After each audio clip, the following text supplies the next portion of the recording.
തമിഴ്നാട് തൂത്തുക്കുടി താപവൈദ്യുത നിലയത്തിൽ തീപിടുത്തം. കേബിൾ ഗാലറിയിലാണ് തീപിടുത്തമുണ്ടായത്. ഇന്നലെ രാത്രി 12 മണിയോടെയാണ് അപകടം. തീ പൂർണ്ണമായി അണയ്ക്കാൻ കഴിഞ്ഞിട്ടില്ല. മുഹമ്മദ് റഹീസ് ചെന്നൈയിൽ നിന്ന് വിവരങ്ങളുമായി. മുഹമ്മദ് റഹീസ്, ഈ തീപിടുത്തം ഇപ്പോൾ മണിക്കൂറുകൾക്ക് മുൻപുണ്ടായതാണ് എന്നതാണ് വിവരം. തീ അണയ്ക്കാൻ കഴിയുന്നില്ല എന്ന് പറയുമ്പോൾ അത് വലിയ തീപിടുത്തമാണ് എന്നാണോ മനസ്സിലാക്കേണ്ടത്?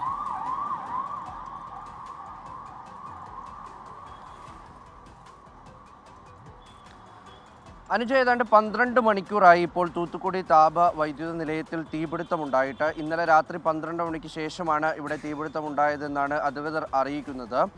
അപ്പോൾ നിലവിൽ ഇപ്പോഴും ഈ തീ അണയ്ക്കാൻ കഴിഞ്ഞിട്ടില്ല. അതിന് ഏറ്റവും പ്രധാനപ്പെട്ട കാരണം ഈ വയർ റൂമിലാണ് തീ പിടിച്ചിരിക്കുന്നത്. അപ്പോൾ ഈ വയറുകളൊക്കെ കത്തിക്കരിഞ്ഞതിനാൽ ഇവിടേക്ക് ഈ വെള്ളം ഉപയോഗിച്ചുകൊണ്ട് തീ അണയ്ക്കാൻ കഴിയുന്നില്ല എന്നാണ് നിലവിൽ അവിടെ നിന്ന് ലഭിക്കുന്ന വിവരം. വേറെ സാങ്കേതിക വിദ്യ ഉപയോഗിച്ചുകൊണ്ട് വേണം ഈ തീ അണയ്ക്കാൻ. പലർക്കും ഇതിനടുത്തേക്ക് കടക്കാൻ പോലും കഴിയുന്നില്ല. ഈ രക്ഷാപ്രവർത്തനത്തിൽ ഏർപ്പെട്ട 3 പേർക്ക് ദേഹാസ്വാസ്ഥ്യം ഉണ്ടാവുകയും ചെയ്തു.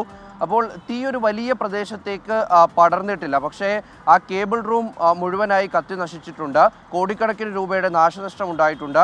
വൈദ്യുതി പ്രൊഡക്ഷനിൽ അതിന് കുറവ് വന്നിട്ടുണ്ട്. അതുകൊണ്ട് തന്നെ ഏതാണ്ട് 350 മെഗാവാൾട്ട് കുറവുണ്ട് എന്നാണ് നിലവിൽ ലഭിക്കുന്ന വിവരം.